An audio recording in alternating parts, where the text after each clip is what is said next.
हिमाचल दस्तक में एक बार फिर आपका स्वागत है। मैं हूं आपके साथ मस्तनाम डलैल। पेश करते हैं हिमाचल प्रदेश की प्रमुख खबरें। पंचायती राज संगठनों के चुनावों के संबंध में राज्य चुनाव आयुक्त अनिल खाची ने राज्यपाल शिव प्रताप शुक्ल को अपनी विस्तृत रिपोर्ट बंद लिफाफे में सौंप दी है। बताया जा रहा है कि अनिल खाची को ये रिपोर्ट पिछले कल तैयार कर ली थी और अनिल खाची ने अपनी रिपोर्ट तैयार कर ली थी और आज राज्यपाल को सौंप दी। वहीं उन्होंने कुछ अन्य मामलों पर भी गवर्नर से बात की। उन्होंने नियमों की बाध्यता को लेकर विस्तार से गवर्नर को जानकारी दी। उन्होंने बताया कि पंचायती राज व शहरी निकायों के चुनाव के लिए तय शेड्यूल क्या है और राज्य चुनाव आयोग चुनावों को लेकर अपनी कहां तक की तैयारियां पूरी कर चुका है। वहीं ग्रामीण विकास एवं पंचायती राज विभाग के सचिव सी पालरासु आज पंचायती चुनावों पर उन्होंने सभी जिलों के डीसीज के साथ वीडियो कॉन्फ्रेंसिंग के माध्यम से पूरी अपडेट ली। इस दौरान पंचायती राज के सचिव सी पालरासु ने सभी डिप्टी कमिश्नर को चुनावी प्रक्रिया तुरंत प्रभाव से शुरू करने के आदेश दिए। यानी कि उन्होंने अब साफ कह दिया कि हिमाचल प्रदेश में चुनाव कब होंगे ये अभी तक तय नहीं है। ये मामला कोर्ट में विचाराधीन है, लेकिन सभी डिप्टी कमिश्नर चुनाव आयोग की गाइडलाइंस को माने और जो जो चुनाव का काम दिया जा रहा उसे करें। हालांकि जो एक महत्वपूर्ण कड़ी थी वोटर सूची को लेकर, उसे अधिसूचित जारी करने को लेकर, यानी कि पंचायत चुनावों का फॉर्म 15 डीसी ने साइन करना था और अर्बन बॉडीज के लिए फॉर्म 17 को डिप्टी कमिश्नर ने साइन करना था। इस पर निर्देश दिया गया कि फिलहाल सोमवार तक का इंतजार किया जाए। यानी कि सेक्रेटरी ने डीसीज को कहा है कि इसके लिए 1-2 दिन का इंतजार करें। साथ में डीलिमिटेशन, क्योंकि ये महत्वपूर्ण कड़ी है, जो डीलिमिटेशन की बाउंड्रीज को फ्रीज कर दिया गया चुनाव आयोग की तरफ से, इस पर भी कहा गया कि इन दोनों मामलों पर, क्योंकि अगर एक बार वोटर लिस्ट नोटिफाई हो गई तो फिर पूरी तरह से चुनाव ऑन हो जाएगा। इस कारण यह कहा गया है कि पहला पुनर्सीमांकन को लेकर इंतजार करें, अगला फैसला क्या आता है। दूसरा, जो डिप्टी कमिश्नर ने फॉर्म 15 साइन करने हैं, फॉर्म 15 यानी जब फॉर्म 15 को साइन कर दिया जाएगा उसके बाद हिमाचल प्रदेश में वोटर लिस्ट फाइनल हो जाएगी। उसके बाद नई वोटर लिस्ट नहीं बनेगी। इस वीडियो कॉन्फ्रेंसिंग के बाद उपायुक्तों ने चुनाव सामग्री उठाने की प्रक्रिया शुरू कर दी है। बहरहाल पिछले कल हुई मुलाकात के बाद पंचायती चुनावों पर यह हलचल तेज हुई है, लेकिन सच ये है कि अभी गेंद पूरी तरह से हिमाचल प्रदेश हाई कोर्ट के पाले में आ गई है। दरअसल सरकार ने राज्य चुनाव आयोग को पुनर्सीमांकन प्रक्रिया शुरू करने के लिए आग्रह किया। बाकायदा चिट्ठी लिखी गई और चिट्ठी में कहा गया है कि चुनाव आयोग हमें डीलिमिटेशन की परमिशन दे, जिसे कि नियमों के तहत पूरी तरह से फ्रीज कर दिया है, उस पर रोक लगा दी है। सेक्रेटरी ने अपनी चिट्ठी में कहा है राज्य सरकार के हवाले से कि ये निर्णय हिमाचल प्रदेश की कुछ पंचायतों में डीलिमिटेशन होना है और ये निर्णय हिमाचल प्रदेश मंत्रिमंडल की बैठक में लिया गया है। बाकायदा इस चिट्ठी में नियमों का हवाला दिया गया है। इस पर चुनाव आयोग ने मामला एग्जामिन करने के लिए कंसीडर कर लिया। ये बड़ी बात है कि इस मामले को रिजेक्ट नहीं किया है बल्कि कंसीडर कर लिया है, एग्जामिन करने के लिए ब्रांच में भेज दिया है। और इस मुद्दे पर हमारी राज्य चुनाव आयुक्त अनिल खाची से भी बात हुई। उन्होंने कहा कि राज्य सरकार ने प्रपोजल भेजा, बाकायदा लिखित रूप से कहा है कि हमें पुनर्सीमांकन की परमिशन दे दी जाए। उन्होंने कहा कि जिस प्रकार से नियमों का राज्य सरकार ने हवाला दिया है, अब चुनाव आयोग इसे एग्जामिन करवा रहा है, इसका अध्ययन करा रहा है। उन्होंने कहा अगर नियमों में प्रावधान होगा तो इस पर जरूर विचार किया जाएगा। लेकिन अपडेट क्या है इस पर? अगर चुनाव आयोग से सोमवार तक रिलीफ नहीं मिली, यानी चुनाव आयोग ने सोमवार तक राज्य सरकार को इसकी अनुमति नहीं दी कि आप पुनर्सीमांकन कर सकते हैं, फिर इस मामले को लेकर हिमाचल प्रदेश सरकार फिर हाई कोर्ट जाएगी और हाई कोर्ट में ये पिटीशन दायर करेगी कि कुछ पंचायतों में डीलिमिटेशन होना बेहद ज़रूरी है, हम डीलिमिटेशन करना चाहते हैं। इस मामले को लेकर सरकार हाई कोर्ट का रुख करेगी और कहेंगे कि चुनाव आयोग ने जो बाउंड्रीज को फ्रीज किया है उसे ओपन करने की परमिशन दी जाए। और ओपन करने की परमिशन दी जाती है, अगर हाई कोर्ट से ये रिलीफ राज्य सरकार को मिल जाती है तो मान के चलिए 6 महीने का वक्त लग जाएगा, क्योंकि राज्य चुनाव आयोग ये साफ कह चुका है कि अगर डीलिमिटेशन की प्रक्रिया ऑन होती है तो उसके लिए कम से कम 4 से 6 महीने का वक्त लगता है। डीलिमिटेशन होगी, फिर वोटर लिस्ट ड्राफ्ट होगी, ड्राफ्ट पब्लिकेशन होगी, फिर फाइनल वोटर लिस्ट बनेगी, फिर फॉर्म 15 को डिप्टी कमिश्नर साइन करेंगे, फिर कहीं जाकर फाइनल वोटर लिस्ट तैयार होती है और बाउंड्रीज को फ्रीज किया जाता है। यानी राज्य सरकार को, पहले तो राज्य सरकार ने जिस प्रकार से चिट्ठी लिखी है उसका कहना है कि यहाँ पर चुनाव आयोग हमें रिलीफ कर देगा। चुनाव आयोग को नियमों का हवाला देते हुए हमने लिखा है तो चुनाव आयोग इस पर राहत प्रदान कर देगा। और बाकायदा इस बारे में अनिल खाची का भी कहना है कि हम इसे एग्जामिन कर रहे हैं, पूरी तरह से इसका अध्ययन कर रहे हैं। क्या हम जो बाउंड्रीज़ को जिस प्रकार से हमने फ्रोज़न किया, सील किया है, बाउंड्रीज़ को हमने पूरी तरह से पुनर्सीमांकन पर रोक लगा दी है, क्या हम उन्हें खोल सकते हैं या नहीं, इसे अध्ययन किया जा रहा है। पहली सरकार देखेगी चुनाव आयोग सोमवार तक रिलीफ देता या नहीं देता। अगर पहली चरण में चुनाव आयोग से सरकार को यहाँ पर रिलीफ नहीं मिलती है, फिर सरकार हाई कोर्ट जाएगी। हाई कोर्ट में रिलीफ मिल गई तो मान के चलिए 6 महीने कम से कम चुनावी प्रक्रिया लटक जाएगी। और अगर हाई कोर्ट से भी राज्य सरकार को राहत नहीं मिली, फिर सरकार के लिए दूसरा बड़ा विकल्प होगा, हिमाचल प्रदेश की ग्राम पंचायतों को 6 माह का एक्सटेंशन दिया जाए। यानी जो पंचायत प्रधान है, बीडीसी हैं, जिला परिषद है या अर्बन बॉडीज़ हैं, सभी को 6 माह का एक्सटेंशन प्रदान कर दिया जाए। जो मौजूदा समय में पंचायत प्रधान है उनका कार्यकाल बढ़ा दिया जाए। और इसके लिए बाकायदा लॉ डिपार्टमेंट को एग्जामिन करने के लिए कहा गया है, क्योंकि राज्य सरकार भी शक्तियों का प्रयोग वहीं से करेगी जहां पर संवैधानिक रूप से एक्ट में प्रावधान होगा। इसके लिए सरकार ऐसा चाहती है कि फिलहाल इसमें डिजास्टर से हमने निपटना है। डिजास्टर को लेकर जिस प्रकार की दिक्कतें प्रदेश में हैं, हम सभी सड़कों को बहाल करना चाहते हैं। जिन लोगों के आशियाने चले गए हैं, जो किराए के मकानों में रह रहे हैं, कम से कम उनका अपना घर बन जाए अगले 5-6 महीनों में। क्योंकि यहाँ पर एक और बड़ा जो दिलचस्प यहाँ पर मामला देखने को मिल रहा है, दरअसल में जिस प्रकार की वित्तीय स्थिति राज्य सरकार की इस समय है, उसमें कई इलाकों में हालांकि आपदा राहत का आवंटन शुरू कर दिया है। सरकार 1500 रुपए भी ग्रामीणों को देना चाहती है। सरकार जो विस्थापित हो चुके हैं उनके लिए भी, उन्हें भी बसाना चाहती है। सरकार फॉरेस्ट लैंड में विस्थापितों को बसाना चाहती है। माना जा रहा है कि ऐसी अड़चनें हैं जिसे लेकर राज्य सरकार चाहती है कि पहले हम डिजास्टर को लेकर पूरी तरह से एस्टेब्लिश हो जाएं, और इसके लिए 5 से 6 महीने का वक्त लग सकता है, और उसके बाद ही हिमाचल प्रदेश में चुनाव हम करवाएं। यही वजह है कि पहले चुनाव आयोग को पुनर्सीमांकन की प्रक्रिया फिर शुरू करने की परमिशन मांगी है। हमने बार बार कहा ये परमिशन नहीं मिली। फिर सोमवार के बाद यानी अगले हफ्ते के बाद राज्य सरकार हाई कोर्ट का रुख कर सकती है और चुनाव आयोग के जो बाउंड्रीज को फ्रीज किया है उसके खिलाफ हाई कोर्ट में पिटीशन कर सकती है कि हिमाचल प्रदेश की टोपोग्राफी और कुछ पंचायतों में डीलिमिटेशन नहीं हुआ है, इसे लेकर अर्जी दाखिल हो सकती है हाई कोर्ट में। राज्य सरकार आवेदन कर सकती है।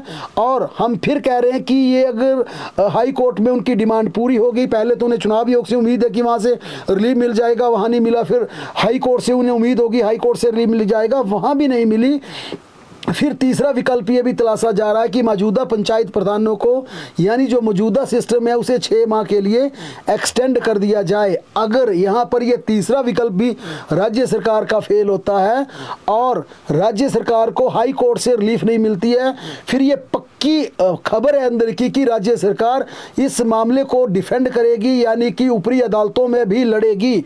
यानी कि सरकार जिस प्रकार से ठान ली है कि पहले हम पूरी तरह से जो भी आपदा से नुकसान हुआ है उसकी भरपाई करेंगे, लोगों को बसाएंगे, फिर चुनाव कराएंगे, तो सरकार का अगला पड़ाव शुरू होता है। उसके बाद हिमाचल प्रदेश में पंचायतों में एडमिनिस्ट्रेटर की तैनाती, यानी कि प्रशासक लगा दिए जाएंगे पंचायत प्रधानों की जगह। चाहे उस संबंधित पंचायत के किसी डॉक्टर को दायित्व सौंप दिया जाए, किसी आयुर्वेदा डॉक्टर को दायित्व सौंप दिया जाए, किसी प्रिंसिपल, हेड मास्टर्स या किसी फॉरेस्ट गार्ड, ये तमाम संभावनाएं राज्य सरकार तलाश रही है। यानी सरकार मानकर चल रही है कि हम 5-6 महीने के बाद, क्योंकि राज्य सरकार के पास वित्तीय संकट भी है, सरकार को उम्मीद है कि नया फाइनेंस कमीशन आ जाएगा, राज्य सरकार के लिए जो वित्तीय संकट है वो संकट दूर हो जाएगा, सरकार की आर्थिक द्वार सरकार के खुल जाएंगे, ताकि कम से कम खुलकर ग्रामीण क्षेत्रों में जनता की लोग सरकार मदद कर सकें। खासकर जो आपदा से भारी नुकसान हुआ है, प्रदेश की सड़कों का नुकसान हुआ है, जिन लोगों को अभी तक पूरी तरह से उनके घर नहीं बन पाए, उनके ज़मीनों के मसले हल नहीं हो पाए। इन तमाम मुद्दों पर अंदर खाते सरकार सोच रही है ताकि कम से कम पंचायत चुनावों से पहले ग्रामीण व्यवस्था को सुदृढ़ कर लिया। ये तमाम सरकार का पक्ष है, लेकिन पंचायती चुनावों को लेकर पूरी तरह से इलेक्शन कमीशन ने अपनी तैयारियां शुरू कर ली है। और जब राजभवन में इलेक्शन कमिश्नर वहां पर गए, उन्होंने पूरे बंद लिफाफे में अपनी रिपोर्ट प्रस्तुत की। उसके बाद राज्यपाल का भी एक बयान आया जिस पर पंचायती राज संस्थाओं के चुनावों में देरी पर राज्यपाल शिव प्रताप शुक्ल का बड़ा बयान सामने आया। आज शिमला स्थित एजी ऑफिस में ऑडिट वीक का शुभारंभ करने पहुंचे हिमाचल प्रदेश के राज्यपाल ने मीडिया से बातचीत करते हुए साफ कहा कि राज्य चुनाव आयुक्त अनिल खाची ने आज बंद लिफाफे में मुझे अपनी रिपोर्ट सौंप दी है। पंचायत चुनाव समय पर ना होना उन्होंने चिंता का विषय बताया। उनका कहना था कि मंत्री कह रहे हैं कि हिमाचल प्रदेश में तय समय पर चुनाव होंगे, लेकिन उन्हीं मंत्री के अधीन काम करने वाले अधिकारी कह रहे हैं कि चुनाव नहीं होंगे। उन्होंने बाकायदा जिक्र करते हुए कहा कि मंत्री के अधीन काम करने वाले 7 जिलों के डिप्टी कमिश्नर बता रहे हैं कि अभी चुनाव करवा पाना हिमाचल प्रदेश में संभव नहीं है। राज्यपाल ने कहा यह सोचने वाली बात है कि मंत्री बड़ा है या मंत्री के अधीन काम करने वाले अधिकारी, क्योंकि बयान विरोधाभासी हैं। राज्यपाल ने कहा अगर समय से विधानसभा चुनाव ना हो तो अस्थिरता फैल जाती है। हिमाचल में पंचायती राज चुनाव निर्वाचन आयोग और सरकार को मिलकर करने हैं।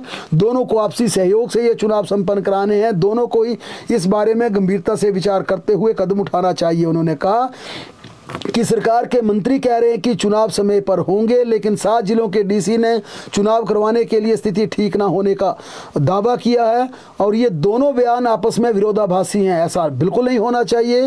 राज्यपाल ने यह भी कहा कि आज सुबह ही राज्य निर्वाचन आयुक्त अनिल खाची मुझसे मुलाकात के लिए आए थे। उन्होंने बंद लिफाफे में अपनी रिपोर्ट मुझे सौंप दी है। अब इस रिपोर्ट का अध्ययन करूंगा और आगे क्या करना इस पर विचार करूंगा। लेकिन ये पूरी तरह से अब जिस प्रकार से तालमेल शुरू हो गया राज्य निर्वाचन आयोग और राज्य सरकार के बीच, ये माना जा रहा है कि अब चुनाव लटक सकते हैं। हालांकि फिर कह रहे हैं कि गेंद हाई कोर्ट के पाले में है, हाई कोर्ट से क्या फैसला आएगा। लेकिन हाई कोर्ट के फैसले से पहले राज्य सरकार ये भी तैयारियां कर चुकी हैं कि फैसला अगर हमारे विपरीत आया तो हम इसे ऊपरी अदालत तक लेकर जाएंगे। यानी सरकार पूरा मन बना चुकी है कि फिलहाल हम पहले पूरे डिजास्टर से निपटेंगे, फिर चुनाव की तरफ आगे जाएंगे। हिमाचल प्रदेश में वोटर लिस्ट का प्रारूप तैयार करने में लापरवाही बरतने वाले राज्य के 9 अधिकारियों को निलंबन को स्टेट इलेक्शन कमीशन ने रद्द कर दिया है। कमीशन ने इनके खिलाफ इंक्वायरी पूरी करने के बाद ये आदेश पारित किए हैं। इनमें एचएएस अधिकारी बीडीओ भरमौर अभिषेक मित्तल और बीडीओ निहरी मंडी मनमोहन शर्मा को 100 कोज नोटिस जारी किया था, जिसे कमीशन ने विड्रॉ कर लिया है। इन्हें भविष्य में ऐसा न करने की चेतावनी जारी की और वार्निंग के आधार पर इनकी सस्पेंशन को रिवोक किया गया है। दरअसल बीते 24 अक्टूबर को इलेक्शन कमीशन ने एक पंचायत इंस्पेक्टर, एक पंचायत सब इंस्पेक्टर और 7 पंचायत सचिव को सस्पेंड किया था। सस्पेंशन के बाद इनका मुख्यालय संबंधित जिला पंचायत अधिकारी डीपीओ ऑफिस में फिक्स किया गया था, मगर निलंबित रद्द होने के बाद ये अधिकारी पहले की जगह ज्वाइन करेंगे। इन अधिकारियों द्वारा गलती मानने और माफ़ी मांगने के बाद कमीशन ने इनके खिलाफ नर्म रवैया अपनाया है। इसी तरह वोटर लिस्ट का प्रारूप बनाने का काम भी पूरा कर दिया गया है। इस वजह से चुनाव आयोग ने इनकी सस्पेंशन रिवोक कर दी है। इनके खिलाफ आरोप था कि इन्होंने स्टेट इलेक्शन कमीशन के उन आदेशों की अनुपालना नहीं की जिसमें कमीशन ने 20 से 26 अक्टूबर के बीच आयोजित ग्राम सभाओं की मीटिंग में मतदाता सूची के ड्राफ्ट रोल को रखने के निर्देश दिए थे, ताकि संबंधित पंचायत के लोग ग्राम सभा ये देख सकें कि वोटर लिस्ट में उनका नाम है या नहीं, या दूसरे वार्ड में तो शिफ्ट नहीं कर दिया गया। बीडीओ ने भी इलेक्शन कमीशन के आदेशों के बावजूद वोटर लिस्ट का प्रारूप तैयार नहीं किया। इससे बिना प्रारूप के ही ग्राम सभाएं आयोजित की गई। State election commissioner Anil Khachi ने गड़बड़ी सामने आने के बाद 9 इंस्पेक्टर, सब इंस्पेक्टर और पंचायत सचिव को सस्पेंड किया था। इनका काम सही से निगरानी नहीं करने की वजह से 2 बीडीओ के खिलाफ भी गाज गिराई जानी तय मानी जा रही थी। लेकिन स्टेट इलेक्शन कमीशन केंद्रीय चुनाव आयोग की वोटर लिस्ट के ड्राफ्ट रोल का अध्ययन करने के बाद पूरी तरह से इस मामले में जिस प्रकार से देखा गया, अब इन्हें इनकी सस्पेंशन को रिवोक कर दिया है। इनके खिलाफ ये भी था कि इन्होंने पंचायत व नगर निकाय के चुनावों के लिए वोटर लिस्ट तैयार करनी थी। ये सारी एक्सरसाइज पहले ग्राम सभाओं में पूरी की जाती थी। इसके बाद ड्राफ्ट रोल पब्लिश करके मतदाता सूची में एडमिशन डिलीशन का काम होता था। बहरहाल अब इन सभी को रिवोक कर दिया गया, इनकी सस्पेंशन को बहाल कर दिया है। स्वास्थ्य कारणों के चलते मुख्यमंत्री सुखविंदर सिंह सुक्खू आज सचिवालय नहीं आए। वायरल की चपेट में आए मुख्यमंत्री पिछले कल से ओक ओवर के बाहर नहीं आए। हालांकि कुछ जरूरी सरकारी फाइलें उन्होंने जरूर अपने सरकारी आवास में आकर उन्होंने साइन की। अधिकारियों से भी दूरभाष पर बात की। उल्लेखनीय है कि कल उप मुख्यमंत्री की बेटी की शादी का कार्यक्रम है और सोमवार को हिमाचल प्रदेश मंत्रिमंडल की बैठक होनी है। सूचना के अनुसार कैबिनेट की इस बैठक में डिप्टी सीएम और उद्योग मंत्री हर्षवर्धन चौहान नहीं आएंगे। उन्होंने बाकायदा मुख्यमंत्री से कैबिनेट की बैठक में आने का आग्रह करते हुए उन्होंने बाकायदा अपने निजी कार्यक्रमों का हवाला देते हुए एग्जम्पशन ले ली है। सूचना के अनुसार मुकेश अग्निहोत्री अपने निजी कार्यक्रम के चलते धर्मशाला के शीतकालीन सत्र में भी संभवतः हो सकता कि पूरे सत्र में उपस्थित ना हो। उन्होंने अपने विभागों का रिप्लाई देने के लिए मुख्यमंत्री सुखविंदर सिंह सुक्खू से आग्रह किया कि उनके जितने भी डिपार्टमेंट हैं उनका मुख्यमंत्री धर्मशाला में आयोजित होने वाले शीतकालीन सत्र में रिप्लाई दें।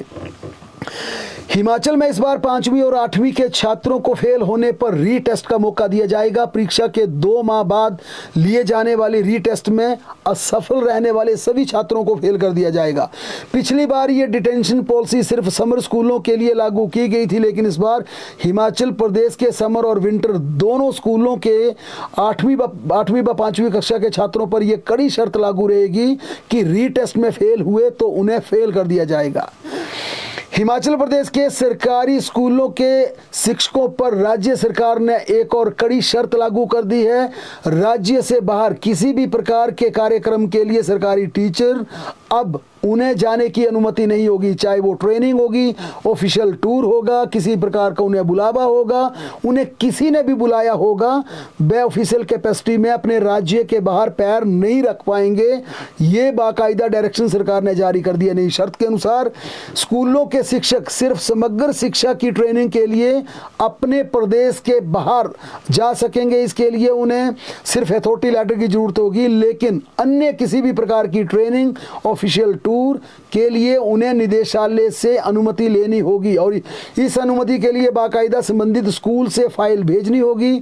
डिप्टी डायरेक्टर ऑफिस होते हुए ये फाइल निदेशालय जाएगी और डायरेक्टर की परमिशन मिलने के बाद ही अब सरकारी स्कूलों के शिक्षक अपने प्रदेश के बाहर किसी भी प्रकार की ट्रेनिंग के लिए जा सकते हैं।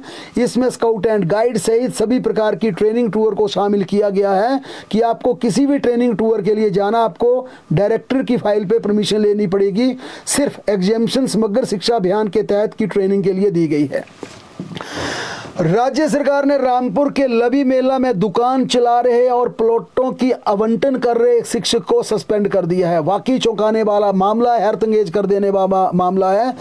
हिमाचल प्रदेश के कई स्कूलों की इस प्रकार की खबरें आती हैं और इन खबरों से वह तमाम शिक्षक बुरी तरह से आहत होते हैं जो पूरी निष्ठा और कर्तव्य निष्ठा के साथ, पूरी डेडिकेशन के साथ स्कूलों में बच्चों को पढ़ा रहे हैं। यानी इक्का दुक्का शिक्षक जिस प्रकार से इस शिक्षा के मंदिर को लज्जित कर रहे हैं, उससे पूरा शिक्षा जगत बुरी तरह से आहत हो रहा। आज बात हो रही है प्राइमरी स्कूल, रामपुर के प्राइमरी स्कूल रंपू की। शिमला जिला का ये रंपू स्कूल जिसमें जेबीटी टीचर कुंदन सिंह तैनात हैं और इस स्कूल में एकमात्र टीचर ये तैनात हैं जो बच्चों को पढ़ाते हैं। लेकिन लवी का मेला आया तो जेबीटी टीचर कुंदन सिंह ने स्कूल को ही जाना बंद कर दिया और उन्होंने प्लॉट आवंटन की दलाली में हिस्सा लिया। यानी कि जो प्लॉट के आवंटन हो रहे थे लवी मेले के लिए, उस प्रक्रिया में बाकायदा हिस्सा लिया, बोली लगाई, बाकायदा उनकी बोली का वीडियो वायरल किया गया। और जो बोली का वीडियो उनका वायरल हुआ, इसी दौरान पाया गया कि रंपू स्कूल में पढ़ रहे छात्रों को पढ़ाने वाला कोई नहीं था, क्योंकि एकमात्र टीचर उनके स्कूल से गायब थे।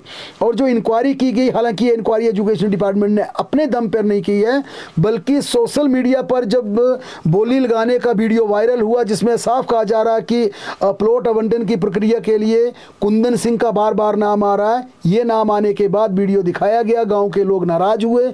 उनका कहना था कि स्कूल में ताला जड़ दिया गया, स्कूल को बंद कर दिया है, बच्चे घर बैठे हैं, पढ़ाने वाला कोई नहीं है और एकमात्र टीचर लबी मेले में व्यापारिक गतिविधियों में शामिल है। इंक्वायरी में पाया गया कि कुंदन सिंह 6, 7 और 11 नवंबर को तीनों दिन स्कूल से एब्सेंट था। स्कूल के बच्चे स्कूल में नहीं आ सके, पढ़ाई नहीं कर सके और इस दौरान वह लबी मेले में जाकर प्लॉट की आवंटन प्रक्रिया में हिस्सा ले रहा था, प्लॉट खरीद रहा था, आगे सबलट कर बेच रहा था, यानी कमर्शियल एक्टिविटीज में इन्वॉल्व था। लेकिन ग्रामीणों का कहना है कि कुंदन 11 से लेकर काफ़ी लंबे समय तक, यानी कि ये तो जो जांच रिपोर्ट आई है उसमें यह खुलासा किया गया कि 11 से लेकर 19 नवंबर तक लापता था। लेकिन इंक्वायरी रिपोर्ट में कहा गया कि स्कूल में 3 दिन की मिसिंग है, बाकी अर्न लीव ली हुई थी। अब जो कंडक्ट रूल कहता है उसके अनुसार कि कोई भी सरकारी कर्मचारी अपनी ड्यूटी के दौरान, अपनी सरकारी सेवाओं के दौरान किसी भी प्रकार की कमर्शियल एक्टिविटी में शामिल नहीं हो सकता, किसी भी प्रकार की व्यापारिक गतिविधियों में शामिल नहीं हो सकता। ऐसी पहले भी शिकायतें आती हैं, चाहे वो जनजातीय क्षेत्र भरमौर हो, किन्नौर हो या कई ट्राइबल क्षेत्र की शिकायतें आती हैं कि वहाँ के टीचर्स व्यापारिक गतिविधियों में शामिल होते हैं, सेब का कारोबार करते हैं, दूसरे टीचर्स कोई माइनिंग का काम करते हैं, कोई दुकान चलाते हैं। लेकिन कंडक्ट रूल का जो आज हवाला दिया उसमें साफ कहा है सरकारी पद पर रहते हुए कोई भी अधिकारी कर्मचारी कमर्शियल एक्टिविटी नहीं कर सकता, कोई दूसरा व्यापार नहीं कर सकता। उसको जो शपथ दी जाती है, जो उसे उसका दायित्व दिखाया जाता है, उसके अनुसार उसे वही काम करना जो सरकार उसे वेतन देती है। लेकिन इस रंपू स्कूल का मामला, रामपुर के प्राइमरी स्कूल का मामला कि टीचर स्कूल को बंद कर देता है और रामपुर के लबी मेले की प्लॉट की आवंटन की दलाली में इन्वॉल्व हो जाता है, पहले ओपन बोली लेता है, फिर आगे प्लॉट को सबलेट करता है और इस प्रक्रिया के लिए पूरे दौरान स्कूल को 3 दिन के लिए एब्सेंट रहकर बंद किया जाता है। ये ऑफिशियल कैपेसिटी में आया। जो जांच अधिकारी डिप्टी डायरेक्टर शिमला ने अपनी इंक्वायरी रिपोर्ट डायरेक्टरेट को भेजी है उसमें बाकायदा ये जिक्र है। लेकिन ग्रामीणों का कहना है स्कूल 3 दिन नहीं बल्कि कई दिन बंद था और जिस दौरान अर्न लीव ली थी तब डेपुटेशन पर जिस टीचर को भेजा गया था वो टीचर भी उस स्कूल में नहीं गया। ये हिमाचल प्रदेश के कुछ एक स्कूलों की व्यवस्था है, स्कूलों के हाल है कि एक टीचर जिसके जिम्मे पूरे जिसके कंधों पर पूरे स्कूल का जिम्मा था। ग्रामीणों का यह भी कहना था कि अगर टीचर बीमार हुआ होता, घर में कोई शादी समारोह होता, कोई जरूरी काम होता, कोई बीमारी की वजह होती तो मान लिया जाता। लेकिन स्कूल को बंद करके रंपू स्कूल के टीचर लबी मेले में इसलिए फरलू मार कर जा रहे हैं और लीव लेकर जा रहे हैं और 3 दिन एब्सेंट रह रहे हैं कि उन्हें वहां पर प्लॉट की प्रक्रिया में हिस्सा लेना है, वहां एडमिनिस्ट्रेशन से प्लॉट लेने हैं, फिर प्लॉट सबलेट करने हैं, दुकानें लगानी है, पूरी तरह से व्यापारिक गतिविधियों में शामिल रहना। अब इस पूरे मामले पर डायरेक्टर आशीष कोहली का कहना है कि हमें सोशल मीडिया से इन बातों का पता चलने लगा, यह गंभीर मामला है। लेकिन उन्होंने कहा कि अब इन मामलों में सरकार सख्ती से कार्रवाई करेगी, किसी को सरकार बख्शेगी नहीं और तुरंत प्रभाव से सस्पेंशन भी होगी और चार्जशीट भी किया जाएगा और आरोप सिद्ध होने पर घर भी बिठाया जाएगा। इसी के चलते जब वीडियो वायरल हुआ, वीडियो में देखा गया कि रंपू स्कूल का टीचर कमर्शियल एक्टिविटी में शामिल है, बोली प्रक्रिया में शामिल है, बोली लगा रहा, स्कूल बंद है, बच्चे स्कूल जा नहीं पा रहे, इसके चलते तुरंत सस्पेंड कर दिया है और अब बड़ी कार्रवाई की तैयारी भी कर ली है। हिमाचल प्रदेश के पूर्व आईएएस अधिकारी प्रबोध सक्सेना के खिलाफ मुख्य सचिव पद पर दिए गए सेवा विस्तार की याचिका को आज हिमाचल प्रदेश हाईकोर्ट ने रद्द कर दिया। हालांकि प्रबोध सक्सेना 30 सितंबर को पहले ही अपने सेवा विस्तार समाप्त होने के बाद रिटायर हो चुके हैं, बिजली बोर्ड के चेयरमैन है, लेकिन उनके खिलाफ हाईकोर्ट में मामला चल रहा था। मामले की सुनवाई पहले पूरी हो चुकी थी और फैसले को सुरक्षित रखा था। आज हिमाचल प्रदेश हाईकोर्ट ने इस पिटीशन को पूरी तरह से खारिज कर दिया क्योंकि अब वैसे भी वे मुख्य सचिव पद से हट चुके हैं। हिमाचल प्रदेश हाईकोर्ट ने स्कूलों में शिक्षकों के रिक्त पड़े 300 पदों को प्रमोशन से भरने में देरी पर राज्य सरकार से जवाब तलब किया। न्यायाधीश ज्योत्सना रिवाल दुआ ने याचिकाकर्ता विनोद कुमार की याचिका की प्रारंभिक सुनवाई के पश्चात शिक्षा सचिव व स्कूल शिक्षा निदेशक को प्रार्थी द्वारा लगाए गए आरोपों पर जरूरी हिदायत पेश करने के आदेश पारित किए हैं। एक अन्य फैसले में हिमाचल प्रदेश हाई कोर्ट ने जल रक्षकों के पदों के लिए साक्षात्कार लेने की शिकायत को लेकर दायर याचिका में राज्य सरकार को नोटिस जारी किया है। कोर्ट ने सुंदरनगर जिला मंडी निवासी विक्की पाल द्वारा दायर याचिका में जल शक्ति विभाग के सचिव सहित विभाग के मुख्य अभियंता मंडी प्रधान ग्राम पंचायत नालग से 4 सप्ताह के भीतर जवाब तलब किया है। संजौली मस्जिद का विवाद पर देवभूमि संघर्ष समिति के आह्वान पर हिंदू संगठनों पदाधिकारियों ने आज संजौली में नारेबाजी की। मांगों को लेकर दोपहर 1 बजे तक प्रशासन व समिति पदाधिकारियों के बीच बैठक हुई। इसमें प्रशासन ने समिति की मांगों पर मोहर लगाते हुए सहमति जता दी। बैठक में प्रदर्शनकारियों पर दर्ज FIR वापस लेने पर भी सहमति बन गई और ये बात भी मान ली गई कि विवादित ढांचे की बिजली को काट दिया जाएगा। प्रशासन ने आश्वासन दिया कि इस पूरे मामले को लेकर एक संयुक्त कमेटी बनेगी। मामले में अगली बैठक 29 नवंबर को तय की गई है, जिसमें प्रदर्शनकारी नेताओं को यानी इस संगठन के नेताओं को भी बुलाया जाएगा। हिमाचल प्रदेश HRTC के पेंशनरों के सब्र का बांध टूटने लगा है। नवंबर माह की 21 तारीख होने पर पेंशन की अदायगी न होने से पेंशनर आज HRTC मुख्यालय के बाहर धरना प्रदर्शन करने पहुंचे। इस दौरान पेंशनरों ने राज्य सरकार व निगम प्रबंधन के खिलाफ नारेबाजी कर अपना विरोध व्यक्त किया। पेंशनरों का आरोप है कि नवंबर माह में 21 दिन बीत गए हैं मगर अभी भी पेंशनरों को अक्टूबर माह की पेंशन नहीं दी गई है। जिला बिलासपुर में एक महिला ने अपने पति से अदालत में जाकर प्रति माह 20,000 रुपए का गुजारा भत्ता मांगा था। फैमिली कोर्ट बिलासपुर ने महिला की अर्जी को खारिज कर दिया। साथ में कहा जो महिला दूसरे पुरुष के साथ पत्नी बनकर रह रही हो उसे पहले वाले पति से गुजारा भत्ता लेने का कोई हक नहीं बनता। फैमिली कोर्ट बिलासपुर ने यह रोचक फैसला सुनाते हुए महिला के रखरखाव भत्ते की अर्जी को खारिज कर दिया। धर्मशाला के HPC स्टेडियम में 14 नवंबर को भारत और दक्षिण अफ्रीका के बीच T20 का अंतर्राष्ट्रीय मुकाबला खेला जाएगा। इस मैच की सफलता के लिए HPCA ने पूरी तरह से कमर कस ली है और इंद्रू नाग मंदिर में विशेष पूजा और हवन का आयोजन भी किया जाएगा। ये अनुसंधान 23 नवंबर को किया जाएगा।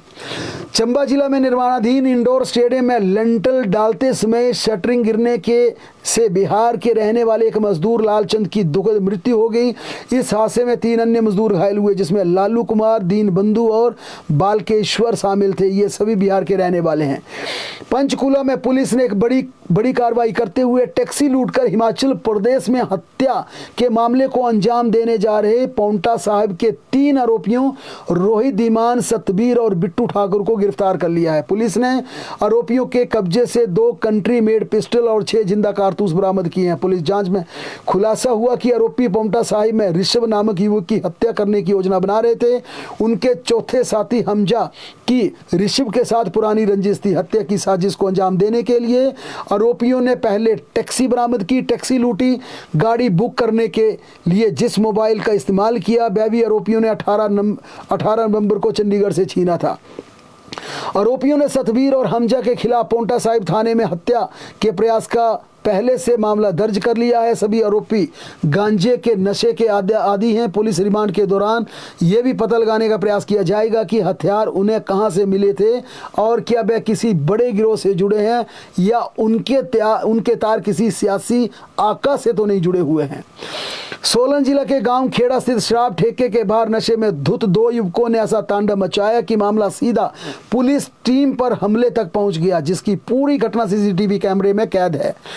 घटना की शुरुआत उस समय हुई जब खेड़ा में ठेके पर 2 युवक नशे की हालत में लड़ाई झगड़ा कर रहे थे। पुलिस को देखते हुए दोनों भड़क उठे। आरोप है कि दीपक ठाकुर ने ठेके के बाहर पड़ी कांच की बोतल उठाकर होमगार्ड प्रताप चंद के सिर पर दे मारी, जबकि श्याम सिंह ने ईंट पत्थर पुलिस की टीम पर फेंकने शुरू कर दिए। दोनों आरोपियों को गिरफ्तार कर लिया है, जिन्हें कोर्ट में पेश करने के बाद 4 दिन के पुलिस रिमांड पर भेज दिया गया है। चंबा में बीती रात भूकंप के झटके महसूस किए गए। इनकी तीव्रता 2.4 मापी गई। सोलन जिला के मानपुरा में टोल बैरियर के समीप स्थित एक फार्मा कंपनी में बीती देर शाम आग लगने से कंपनी को करोड़ों को नुकसान पहुंचा। आग लगने का कारण बिजली की तारों में शॉर्ट सर्किट होना बताया जा रहा है। उधर सिरमौर जिला के खाड़ी गांव में बीती शाम एक व्यक्ति की गौशाला भीषण आग की चपेट में आ गई। हादसे में 60 मवेशी जिंदा जल गए, जबकि 2 गायें बुरी तरह से झुलस गई। ऊना जिला के लाल सिंगी में प्रवासी मजदूरों की झुग्गियों में आज दोपहर आग भड़क गई। वहीं ऊना के ही अतिरिक्त उपायुक्त महेंद्र पाल गुज्जर के आवास में आज सुबह आग लग गई। ऊपर की मंजिल में लगी आग से काफी नुकसान हुआ, जिसमें बेडशीट, LED समेत अन्य कई महत्वपूर्ण और कीमती सामान जलकर राख हो गया।